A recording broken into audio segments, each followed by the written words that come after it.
Hey everyone, I'd like to welcome y'all back to the Southern Dog Men podcast. Got a great episode tonight. We got Mr. Stevie Wilson and Mr. Adam Patterson. They've decided to come on for a little bit and chit chat with us about some dogs, talk some pleasure hunting, talk some competition hunting, anything's on the book tonight, guys. I appreciate y'all jumping on here tonight. I know it's kind of late for everybody, but I appreciate y'all ringing in here for a little while to chit chat with me. Man, yeah. Yeah, thank you. Well, let's dive on into this thing. Kind of tell us about yourselves, where y'all are from, what kind of dogs y'all are hunting, and stuff like that, guys. I'm from Pontotoc, Mississippi. It's just outside of Tupelo, and I've got cur dogs. I've started off. My very first dog was a treeing feist back when, probably about 20 years ago, and the feist just didn't suit me. I just had to have something with a little bit more get go, and so I bought my first cur dog. Her name was Sheba, and she was a pleasure dog deluxe.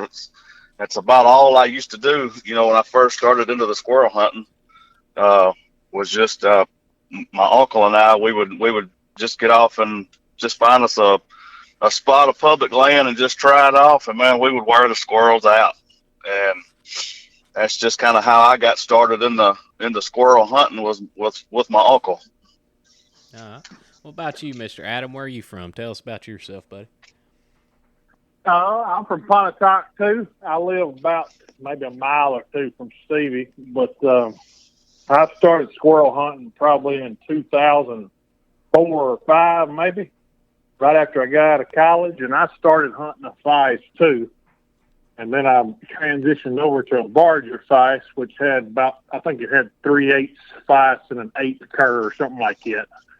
And then finally I got into the cur dogs whenever I met Stevie. And he told me about trained dogs and all that kind of good stuff. So I got my first actual trained dog in 2018. And I've been hunting them for the last 6 or 7 years. But I like the cur dog better than the feist too, personally. But Stevie taught me about all I know about handling dogs and about the trained dogs as opposed to one that's just out there pleasure hunting. So that's kind of how I got started. Now, Stevie, I ain't known you long. I got on Facebook and we got to talking one day. You kind of made it sound like that Mr. Patterson was the one that was kind of helping train the dogs and everything, but it sounds like you're the one who's keeping them in the woods, getting them ready, working on them a bunch and stuff like that. Well, we both kind of, we was more of pleasure hunters, and then I think I got into the competition side, faster than he did. And, I think he really enjoyed he's a softball coach, so he's got that competitive edge to him.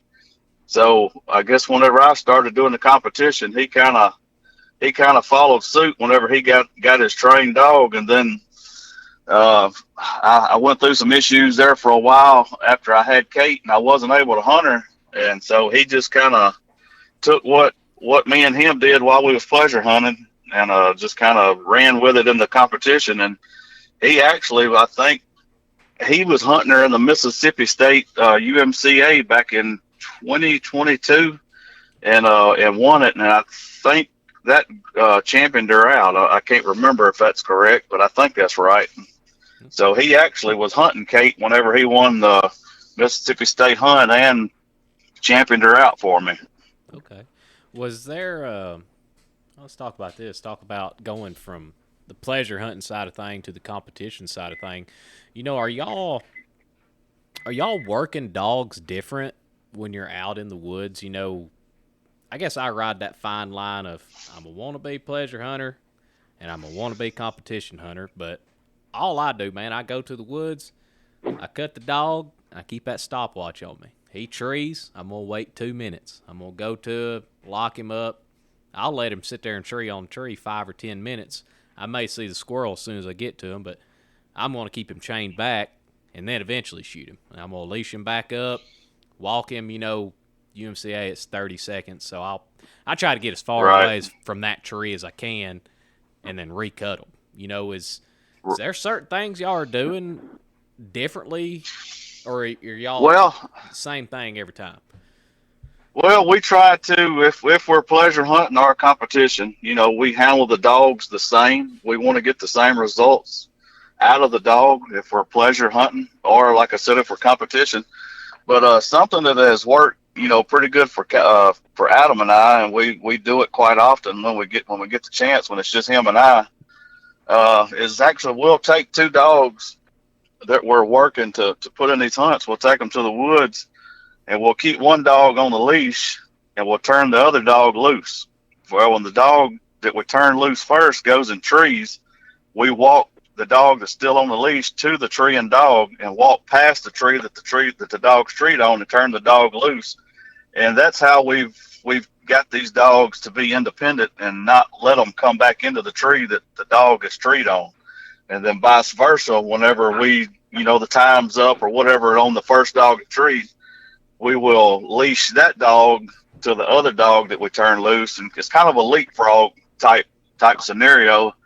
But it gets your dog conditioned to where it's not supposed to go into another dog, which is what you want whenever you're competition hunting. And that's worked out really good for us, and we use it quite often. Okay. Well, what about a pleasure hunting scenario? I mean, you cutting two dogs loose, one trees, you'll go ahead and go to it. Next dog trees, you go to it, or? That's correct. Usually we'll turn two dogs loose, and, whichever one trees. We usually got multiple people that's with us. So if both dogs are split treed, we have, however many go with the one dog and however many go with the other dog. And, but we never let the dogs go to another treed dog. Mm-hmm. If it does, we go put them on the leash, walk them past that dog, and recut them. And like I said, we never let them come back in. That's just always worked good for us. That's something I've kind of started doing with my buddies this year when we've actually been able to get together and hunt. We'll turn two dogs, three dogs loose, but anytime my dog has tried to make a loop, couldn't find what he liked, he'll kind of circle around. He won't come in the tree with him, but he kind of is like, well, hey, what's going on over here? I'll call him to me. I'll leash him. I'll get him out of the area and recut him. Right, and that's basically how we do. And once you do that so much, the thing with these curs is just being consistent. Do the same thing every time that you're in the woods with these dogs, and eventually they pick up on what you're asking them to do, and then they do it. I mean, they just know not to, they know what you want, and they know not to come into another dog once you do this leapfrog. That's what I call it, is leapfrog. Is kind of what, if you can do that over and over and over, you teach these dogs that I do not want you coming into another dog, and it just teaches them to be independent. What's some of y'all's advice on, say, a dog leaving a tree? He'll get in there, kind of open up, get in there sounding real good. You start walking to him, and he just up and leaves it. Are y'all trying to call that dog back, or are y'all going to let him go find something that is more interested in? What are y'all kind of doing in that scenario?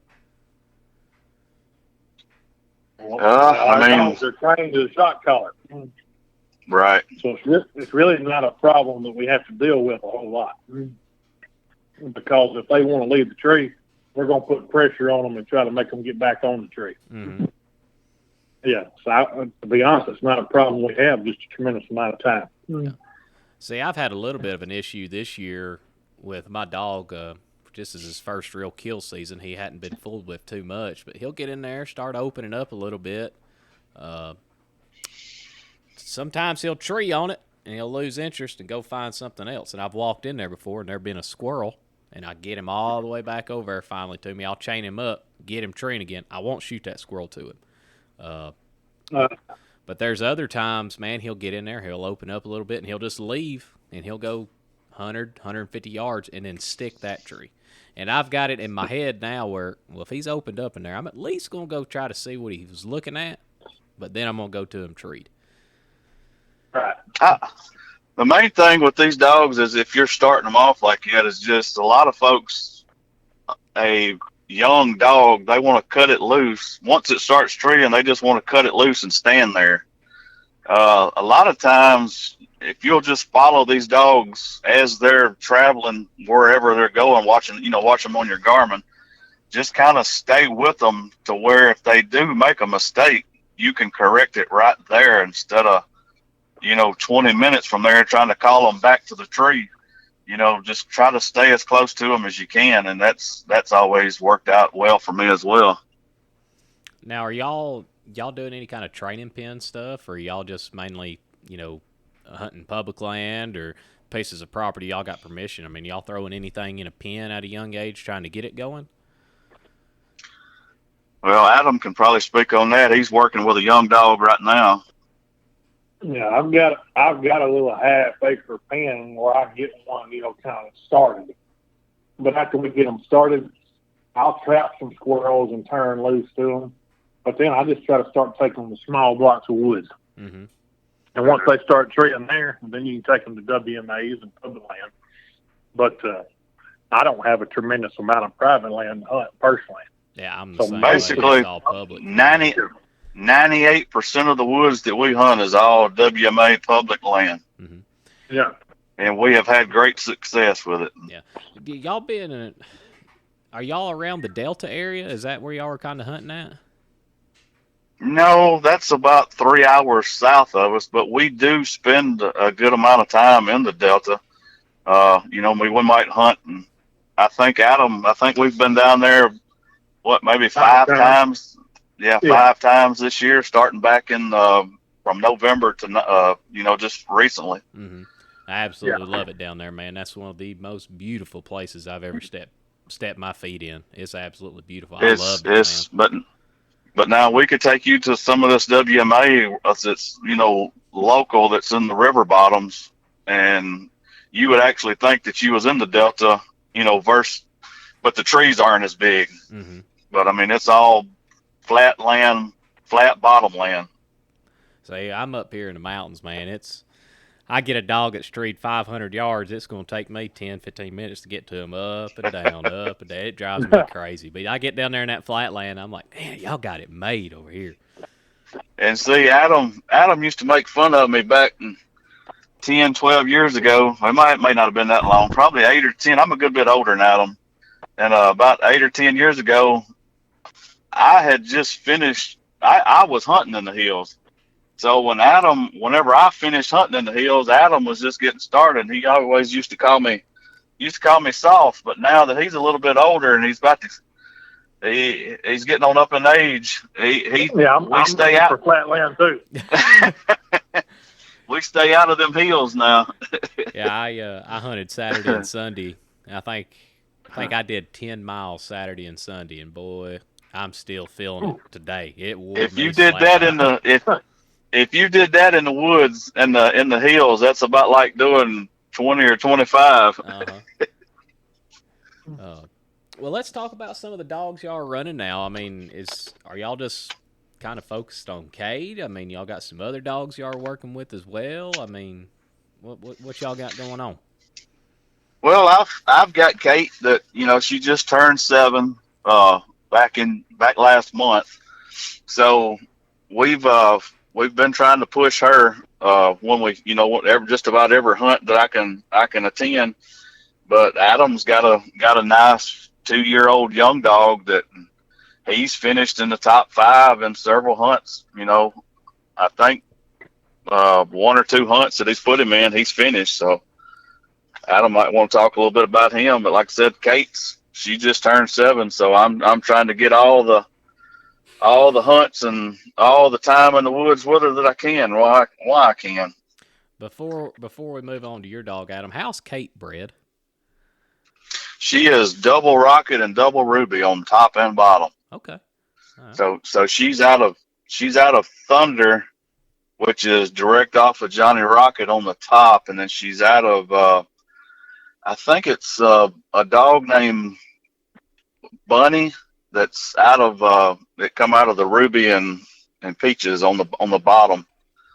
She come from Mr. Joey Dennison. Okay. Well, let's talk about that Yeah. young dog you're running, Mr. Patterson. All right. Let's see. I hunted Kate about 2 years ago for about a good solid year, but then I got me a young male dog when he was 10 months old from Mr. Paul Bean in Nettleton, Mississippi. And I've hunted him the last 2 seasons. And he's a good, solid squirrel dog. I hadn't competition hunting him as much as I did Kate, to be honest. They're a little bit different style of hunting dog. So for me, Tipper's a little bit more of just a pure pleasure gun dog. But I really like him, like I say, and he's a young dog, and I'll probably still put him in some hunts. But I don't know. I would call him just a solid gun dog is what I would call him, to be honest. But he's out of Johnny Rocket, too. Okay. So Well, that's what I've been hunting the last 2 seasons. all right. Well, let's talk about this. You know, everybody talks about, you know, you got your pleasure dog and your competition dog. Where do y'all draw the line between a pleasure dog and a competition dog? Is it going to be a dog that's going to take a risk on, say, like a den tree or a nest, not a lot of scent, is going to pull up and tree on it? Or is it a dog that is, you're going to cut it off the leash, it's going to go find a squirrel, whether it's a squirrel, if it's a den tree, and it's going to stay put? I mean, where do y'all kind of draw the line between the two? Everybody's different. I ask everybody. Stevie can give his opinion, but in my opinion, if you got a dog that'll tree a squirrel and stay, that's a competition dog too. Mm-hmm. Because they're going to give you a plus point on the card. Yep. And that is correct. Yeah, that's the reason. When I started hunting Kate a couple years ago, I seen real quick that she could win because every time she was treeing, she was showing you a squirrel. Mm-hmm. Now she don't make a bunch of extra trees, but she trees enough squirrels. She's hard to beat. Yeah. So to me, a good squirrel dog's going to win in competition too. You know, but that's just me now. Mm-hmm. So Stevie can give you his opinion on it too. Yeah, I mean, like like we had someone tell us one time, you know, it's hard to minus a dog when the dog's got his feet on the tree, and that's how both of our dogs have been trained.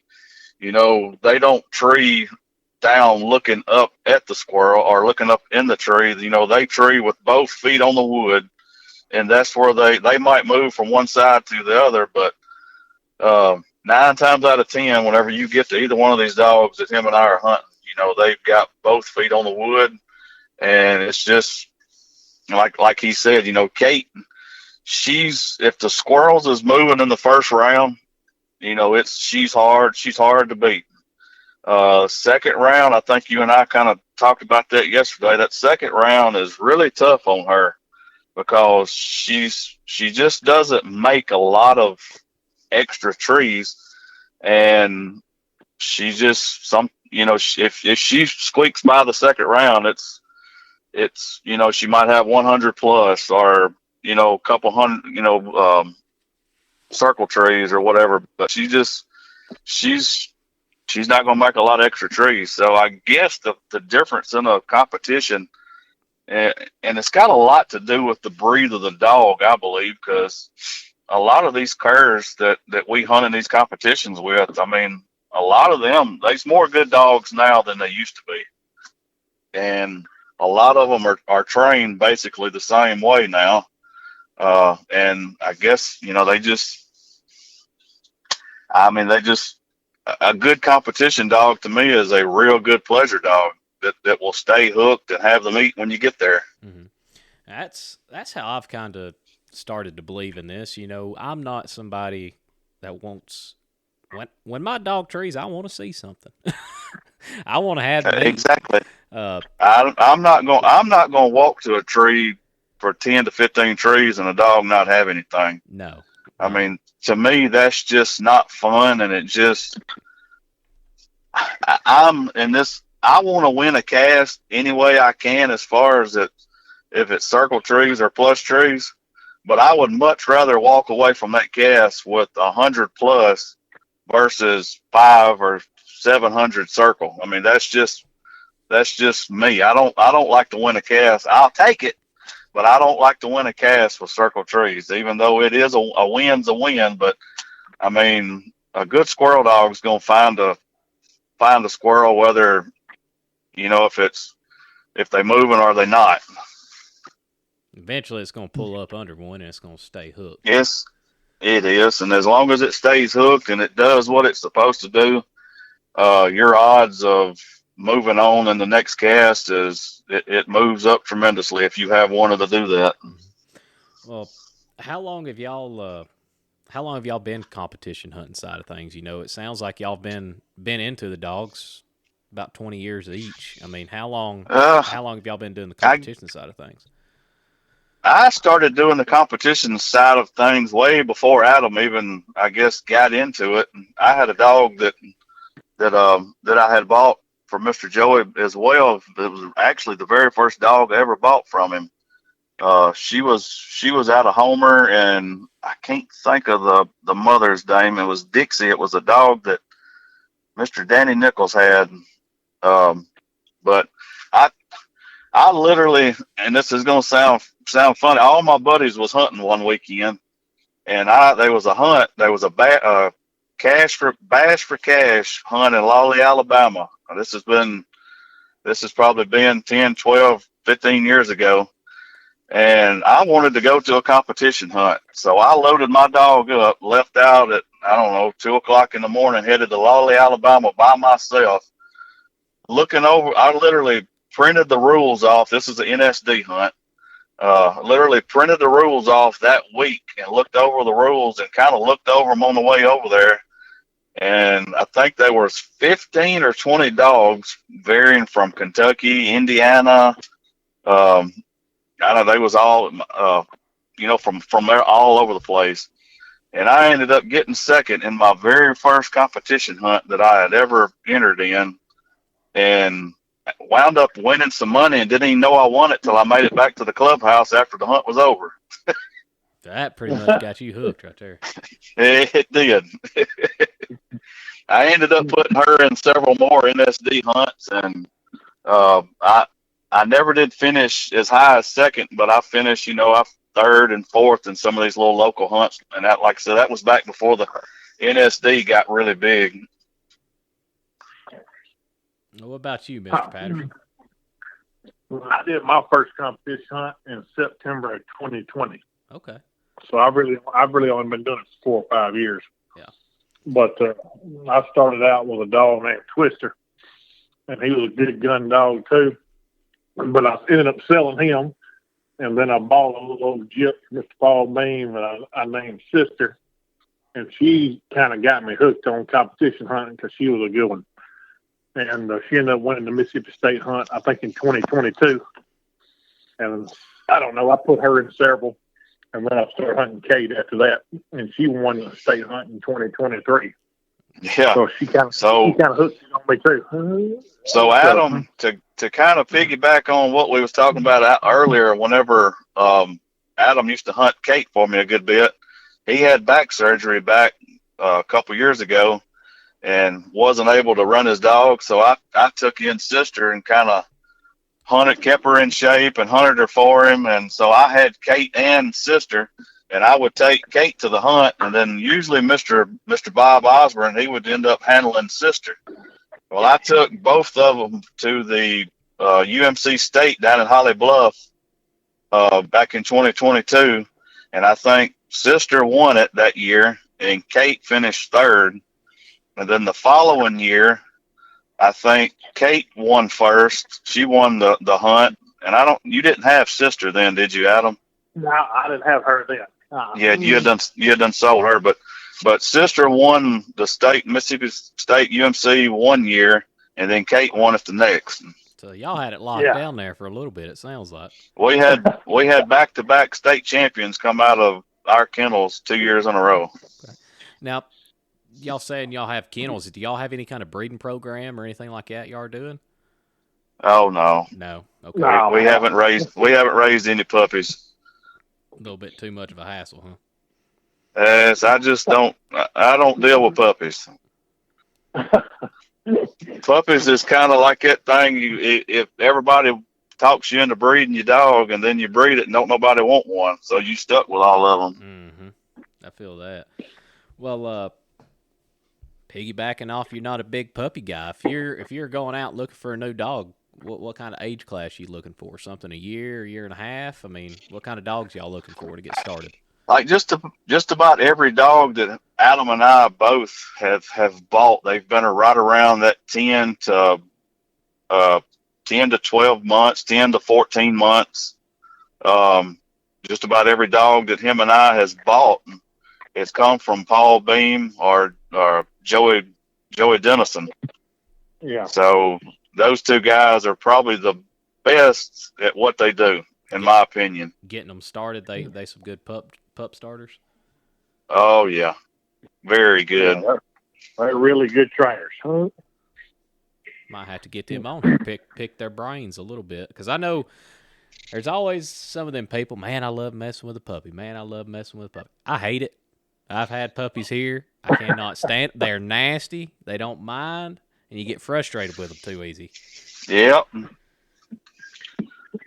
But Mr. Paul Beam, Mr. Paul Beam would be a good one to get on there and talk to. And his kennels, what's the name of his kennels, Adam? Timber Ridge. Timber Ridge. So that's what he goes by on Facebook, Blake, if you want to look him up. Oh, definitely have to check him out.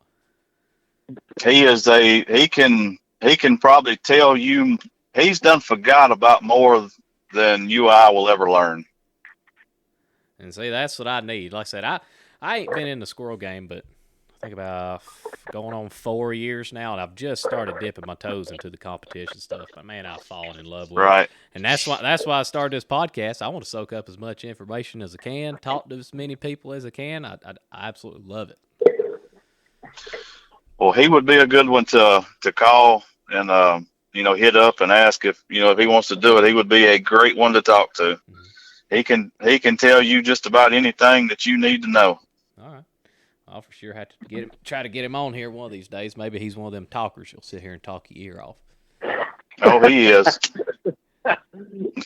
He's also about every bloodline there's ever been. He's also a preacher, Blake, so he likes to talk. Oh, that's perfect right there.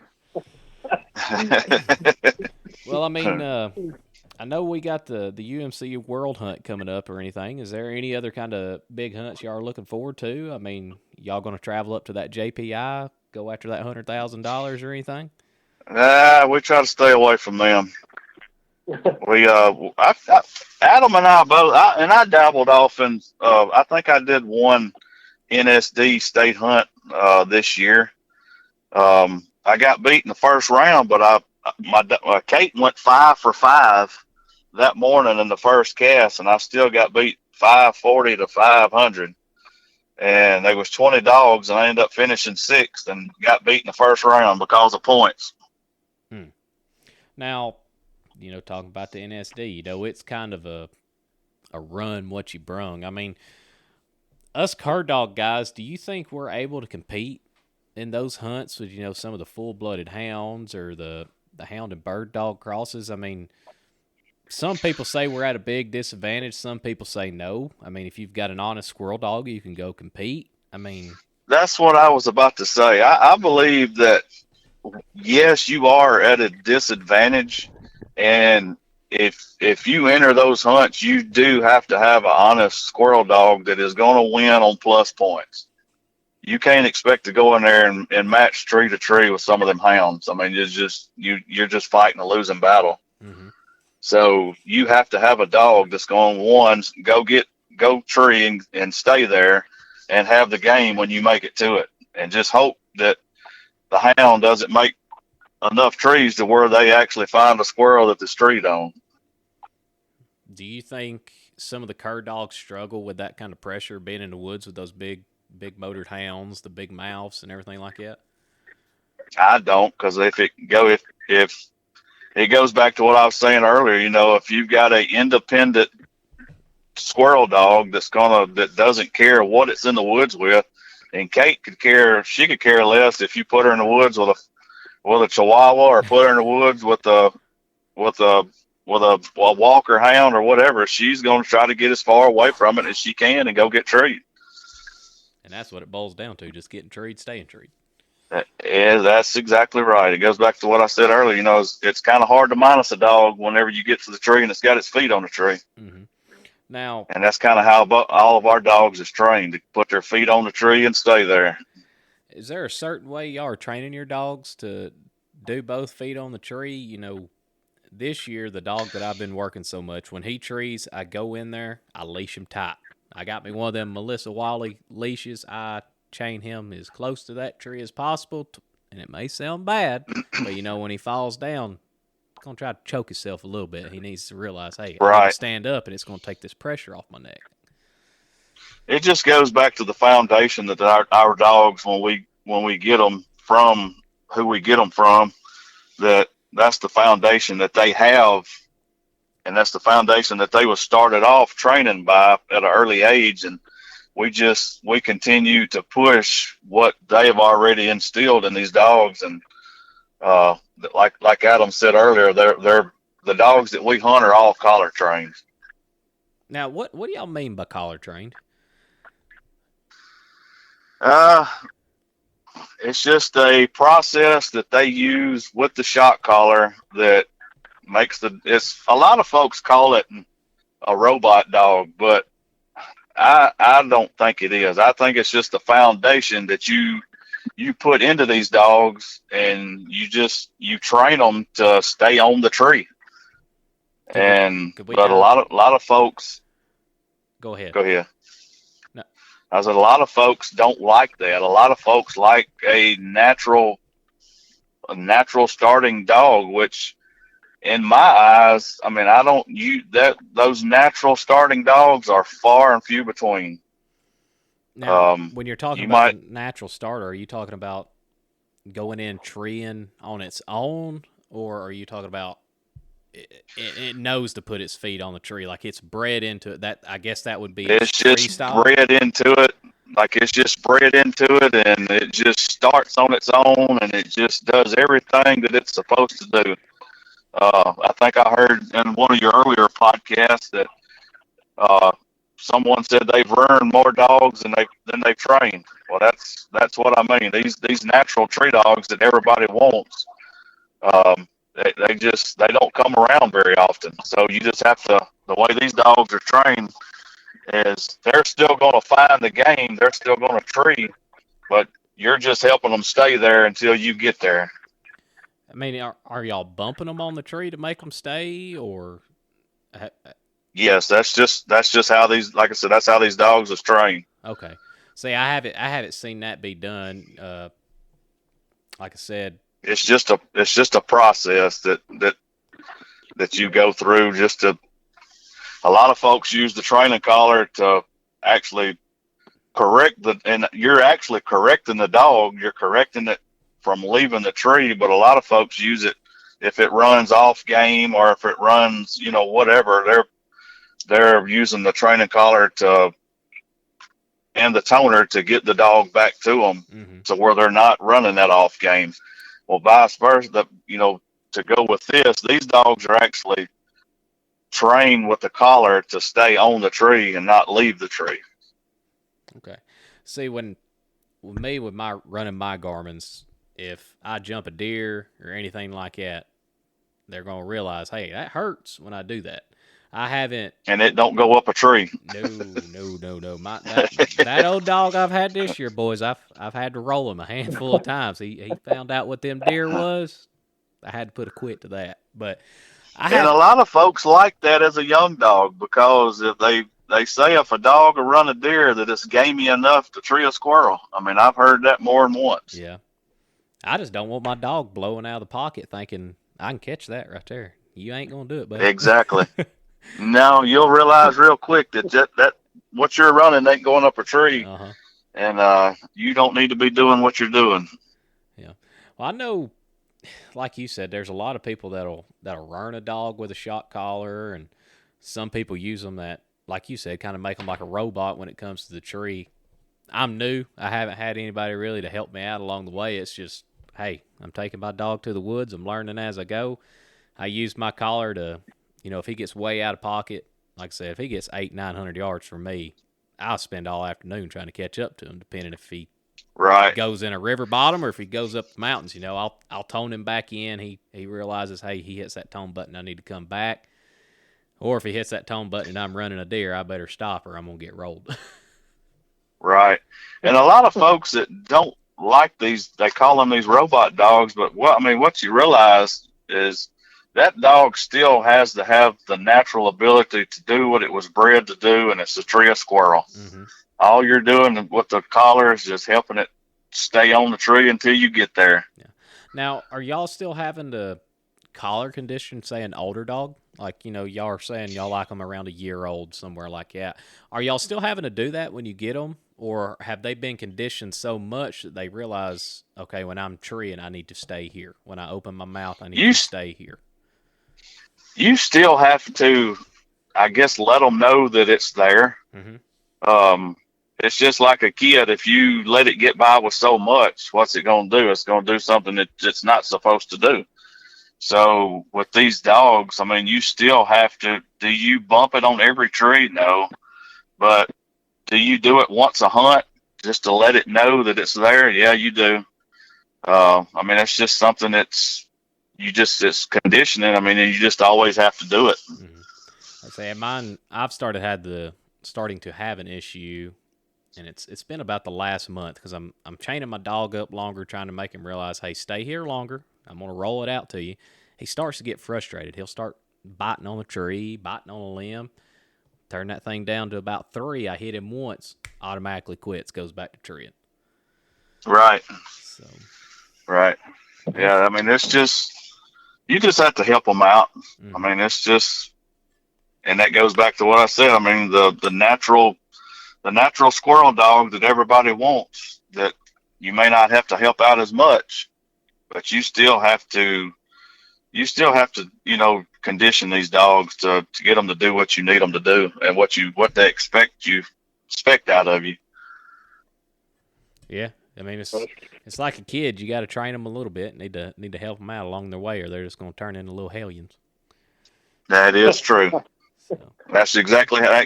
And I talked about consistency. You just got to do the same thing every time that you go out. And just be consistent, and they'll be consistent with you. Yeah, that's what I've been looking for the past couple months, or not months, but I'd say since our squirrels have quit rutting and they're staying high in the tree, they ain't coming out much. Some days my dog go out, and our little afternoon, I get to hunt about an hour and a half every afternoon. Man, some days he blows in there, we'll tree 5 or 6, and then some days it might be 1 or 2. But I'm looking for the consistency, and I haven't been seeing it. Some days he's wide open, and then some days it's like he don't want to be there. Right. I just want me something that's real consistent. You're going to do the same thing every time I cut it off the leash. And that's basically what Kate is. She's the same dog, whether you turn her loose in the river bottom here where we're at, or if you drive to Hazen, Arkansas and turn her loose, she's gonna perform the same, and she's gonna do the same thing in both places. She's by far the most consistent dog that I've ever hunted and ever owned. There you go. Well, y'all gonna make it up there to the World Hunt next weekend? Y'all both coming? I'm coming. I'm not sure about Adam. Bring out your dog up there. Well, I'm 50-50. I coach softball, and we got a game next Friday night. Yeah. But if I can make it, I'm going to be there. I never have got to go to the World Hunt. Yeah, this will be my first time going. I'm thinking I'm going to leave about 1 o'clock or midnight on Friday night just to get up there to watch the junior hunt Friday morning. I got you. I never have got to go to it, but I'd sure like to. Mm-hmm. I'm looking forward to it. If he can go, I think he's going to ride with me. Yeah. Well, hopefully we can get up there and eat some dinner together one night and watch some good dog work, hopefully. Yeah, it'd be a lot I just hope I get to hang around long enough Saturday to eat lunch. Hey, I don't know how it's going to go for me, but I'm coming either way. I just want to stay clean on the scorecard Saturday morning. That's all I'm looking to do. If you can do that, you already ahead of the game. So I know I'm looking forward to it. They say it's some of the best hunting in the world there is. I'm looking forward to it. It is. It's good hunting and good and flat, and a lot of game up there. Well, guys, is there anything else y'all want to cover or anything this evening? I just appreciate you letting me be on. Mm-hmm. Nah, boys, I've enjoyed it. I know I was wanting to try to get this thing done right after that Tennessee State hunt, and we've tried lining it up, and things pop up, and I'm just glad y'all got on here to chit-chat with me for a little while tonight. So. Yeah, I think the first time you called and asked, I was on my way to Arkansas. I do a hunt and around the first of the year. Been doing it for about 15 years. It's at Cook's Lake at Casco, Arkansas. It's a youth hunt. They bring us in. I'm the only dog handler, and they bring in around 6 or 7 kids, and I just take them hunting in some virgin timber that's on a refuge over there that never gets squirrel hunted except for that one. I bet that's absolutely ridiculous, ain't it? That is by far my best hunt of the year. We turn Kate loose or whatever. Like I said, I've been doing it for a while, so I just turned the dog loose. I usually hand them the handheld, and when she trees, I'll tell them, all right, let's go get them. Let's go find the dog and do some shooting. Now, needless to say, they make Winchester very proud that weekend. They burn them through the ground, keep the gun barrels hot. Hey, if you didn't know what was if the neighbors didn't know what was going on, they would think World War III was going on. Yeah. Now, you said you do that youth hunt. Are you doing the that specialty hunt this weekend in Mississippi? I am. I'm supposed to leave. This will be the first time I've ever done it. I know on Mr. Robert Martin, I heard him talking about it and talked about how much fun and how blessed he was to be able to be a part of it. And I don't know. I love getting kids involved because I mean that's our future, and I love taking kids hunting, and I love taking like men that used to hunt years ago that hasn't done it in a while. I like taking, people like that. So I know that this is going to be a blessing just to be able to be a part of it myself, because I mean, these kids are still, to my understanding, to be in the situation that they're in, and they still want to get out in the outdoors. I mean, we all take stuff for granted. We all take stuff for granted, and these kids are riding these track wheelchairs through the woods to the tree that your dog's treed on. I mean, that's awesome. Just to think about it, and like I said, I'm looking forward to helping out with it. Yeah, I'd love one day to be able to come down and just be a part of it. I feel like I talk about it on every podcast, but I feel like we're dying. The dog man's a dying breed. Don't matter if it's coon dogs. Oh, we are. There's no doubt. Rabbit dogs, bird dogs. It seems like, we're just getting to be a niche group, smaller and smaller and smaller. And the youth's the only way we can do anything to keep it in. But I will say this. Whenever I started squirrel hunting with dogs, like I said, 18 to 20 years ago, there was people that did it. And I mean, there was competitions back then, but when we would go on this public land, you very rarely would run into anyone else. Mm-hmm. And nowadays, I mean, you go to some of this public land, and I mean, you'll run into hunters, just about every time you go, that are doing the same, that love and are doing the same thing that you're doing. So I think it's on the rise. I think more people do it now than they did back then, because I mean, I see them. Adam sees them. I mean, they're out there. And see, I agree with that. Our public land, I think this year I ran into a group of old men, and then I ran into just some random guys that were running some feist. There's guys in my area that do it, but I don't see a lot of them. And I stay on the WMAs. Like I said, I'm out in the woods every afternoon if I can get off working time, but it's just usually an older group of old men. I don't see a lot of kids doing it. Right. No, I don't see a lot of kids, but I mean, usually the ones that we see are usually my age. I'll be 50 this year, but they're usually my age, or I think around Adam's age. Like I said, I don't see any. I still try to take as many youth as I can with me, but some of them has ended up getting dogs, and some of them might go and never go again. Mm-hmm. Just don't keep Uh, hunting for it.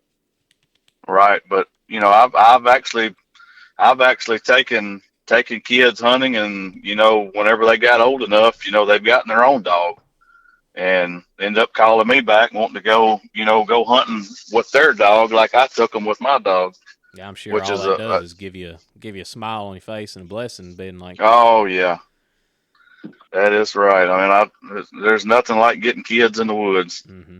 I just like seeing the joy. I mean, when my nephew and son comes with me, when the dog gets treed and they can get in there to it, they have a ball.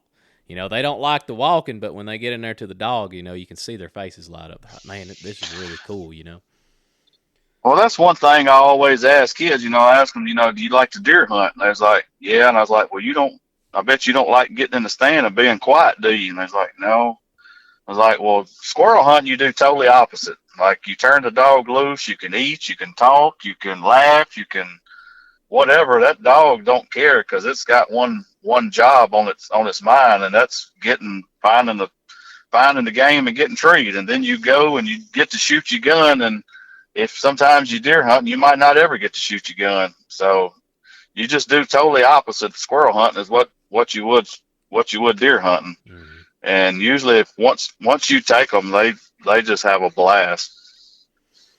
That's what it's all about, man. Getting these kids in the woods, letting them see what we enjoy to do. So That's right.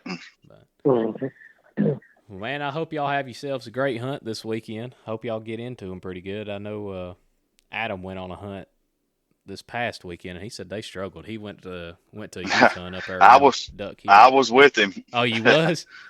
I was with him. Yeah, it was. I turned Kate loose. We ended up seeing one squirrel. I think Kate made 4 trees, 3 den trees, and she had the first squirrel. And the kids let it get away, but that was the only squirrel that was seen on my little cast or whatever. But I think that maybe 1 or 2 more was seen on. I think there was 5 dogs, and I think 1 or 2 more was all it was seen that morning. But yeah, we struggled. What area y'all gonna be hunting this weekend? It's actually some private land, and it's down in Yazoo City, Mississippi, which is just right outside of the Delta, right outside of Sunflower WMA down there, right outside of Panther Swamp. I really, it's just on some private land down there that they have permission to do this hunt on every year. Now, is this the hunt that is going to be filmed and all that stuff? I think that's what Mr. Martin was saying. They film it and everything for TV, correct? It is. Let's see. I think it's called. Let's see here. The Southern Outdoors Unlimited. And if I'm not mistaken, Mr. Butch Spivey that invited me to come said that Michael Waddell, the bone collector, as they call him, I think he's supposed to be there. And Brent Waddell, which is his cousin, or I think he's supposed to be there. But I think it's going to be filmed and be on TV. I'm not really sure what it'll be broadcasted on, but yes, it will be filmed. I know old Brent. I may have to talk to him, see if he can't talk his cousin Waddy in there, getting on podcast with me. Yeah, he came up to the house and hunted that UMCA state hunt that I hosted. I got you. So, well, guys, like I said, I appreciate y'all hopping on here. We've been rolling almost an hour. I appreciate y'all talking with me this evening, talking a little bit about your dogs, a little bit of training and everything. So, man, yeah, I appreciate you calling me and having us on. Yes, sir. Hopefully we can all get met up next weekend and see some good dog work, chit-chat a little bit, share some laughs, tell some lies. That's right. That's right. There's a lot of that goes on in these hunts. Oh, yeah. Yeah, man. I enjoy it. Like I said, I've gotten to the competition stuff. It's been about 2 years, man, and these casts I've been on, it's an absolute ball. I love hunting with the guys. I don't think you could have picked a better organization to start off in with the UMCA. I mean, these guys are like family. I mean, they see each other just about every weekend and go in the woods together just about every other weekend. And I really enjoy. It's probably by far the best organization that I've hunted in. The only thing I'm missing is some hunts closer to the house. Y'all gotta come up to Alabama. Get a little lower in Tennessee. It's driving 6-7 hours to go to a hunt. It's about to kill me. I would love to come to that Georgia hunt that's going to be in a couple weeks, but it's just what is it? It's just a one round hunt. It's a 1 round hunt. Yeah. Oh, Waddell's helping throw that. I'm planning on going. That's right. Yeah. Hey, that's right. That's flat ground down there. They're about 3 hours south of me. It's flat. It ain't like my house. It's just a 1 round hunt, and it's just a little far for me to drive for 1 round. Yeah, I'm gonna go support them fellas, just hang out and fellowship for a little while. So I think the hunt that you put on, we still had a lot going on around here and didn't get a chance to come, but I missed it. Yeah. Well, I mean, we're planning on throwing another next year. I don't know if I'll do 2 again, but more than likely I'll at least throw the state hunt unless somebody wants to step up and help out this year. But I'm trying to get some more people to throw hunts closer to us. I've talked to some people the lower part of Tennessee. I've talked to some people in South Georgia. Talked to 2 or 3 guys in Alabama, which, Cliff throws that lolly hunt. It's about 3.5, 4 hours from me. I'd like to see the organization grow, more people throwing hunts and everything.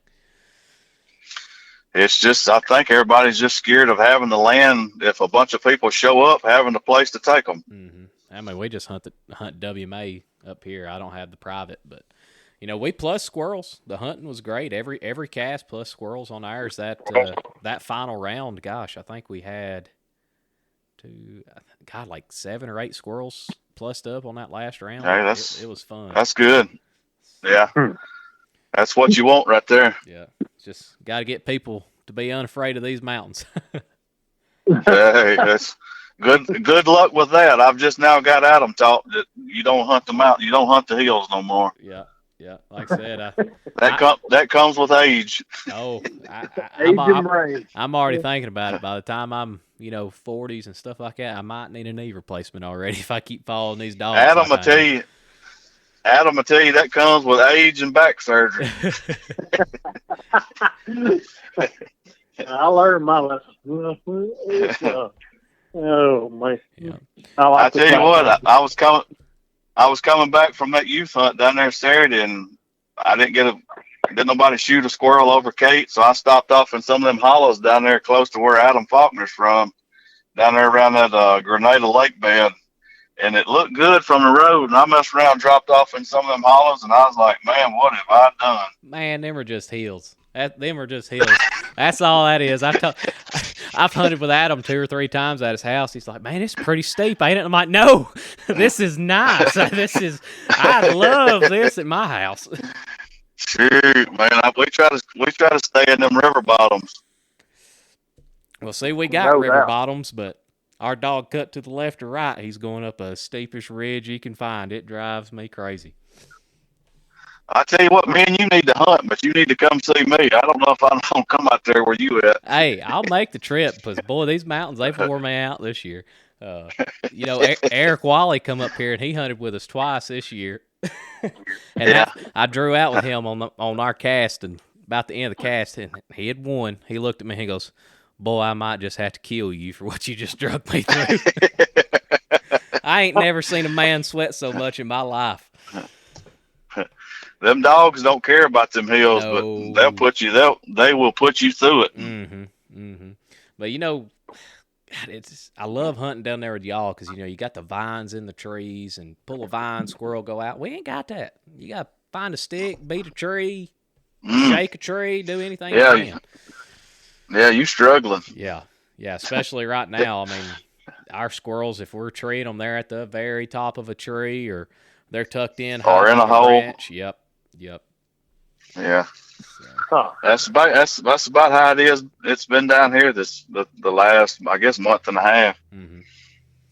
Tough on everybody. It is this time of year. When's y'all squirrel season run till? Y'all end of February as well? February Yeah. 28th to be the last day. Yeah, that's how it is here. I know y'all got that summertime season, and I couldn't do that. Too hot. Well, I think it's from May the 15th to June the 1st. It's kind of, late spring. So Mm-hmm. Adam usually does a bunch of hunting, during it because he uses it to work a young dog or whatever. Yeah, Well, I like it. Yeah, I hunted 14 straight days because I'm out of school. So I don't hunt a long time, but you can go in the morning. You can have a lot of good trail in spring season. Yeah. Seems like some squirrels move good for you. But it is hot. Yeah. And you got to watch the rattlesnakes, Yeah, I don't like to mess with them snakes. Snakes and ticks, that's one thing I don't like to mess with, and I know y'all got a lot of them. Yes, we do. I think Adam ended up killing 2 rattlesnakes this year. Yeah, I killed 2 rattlesnakes and a cottonmouth. Yeah. Yeah, I don't want to play with that stuff. The rattlesnakes scare you worse than cottonmouth. A lot of people. A lot of people's always complaining about the snakes. Our season comes in August. I mean, it's so green you can't see a squirrel or nothing. You just walking through the woods watching for snakes and getting eat up by ticks and mosquitoes. But in the 3 years I've been doing this, I've yet to come across a snake. Knock on wood. I don't know if it's because I ain't looking down when I'm walking or if I'm just in good areas. But I don't look down for one, but the way I look at it is the snakes don't bother me. I know my dog has a chance of getting bit, but I can put on chaps or whatever. But them dang ticks and them mosquitoes, you can't see them jokers, and they will tear you up. Mm-hmm. I'm terrified of ticks, man. That Rocky Mountain tick disease and Lyme disease, and all that stuff petrifies me. Yeah, I bet it does. So, I understand. Mm-hmm. Well, all right, guys, we'll get this thing wrapped up. Like I said, I appreciate y'all coming on here. Look forward to seeing y'all next week. Stevie, I wish you the best of luck with Kate. I hope I don't draw out with you, but hey, if I do, we're going to have a good time either way. So. Hey, we're going to have a great time. Yes, sir. Adam, we're going to have a great time. Yes, sir. Adam, I appreciate you jumping on here and talking with us, buddy. Yeah, thanks for letting me tag in. Oh, no problem at all. Well, boys, y'all enjoy your night, and I'll get this thing edited up, and I'll shoot y'all a text when I get it uploaded, guys. All right. Appreciate it, Blake. I'll see you next weekend. Yes, sir. Y'all have a great trip, and be safe getting up there. You too. All right. See you.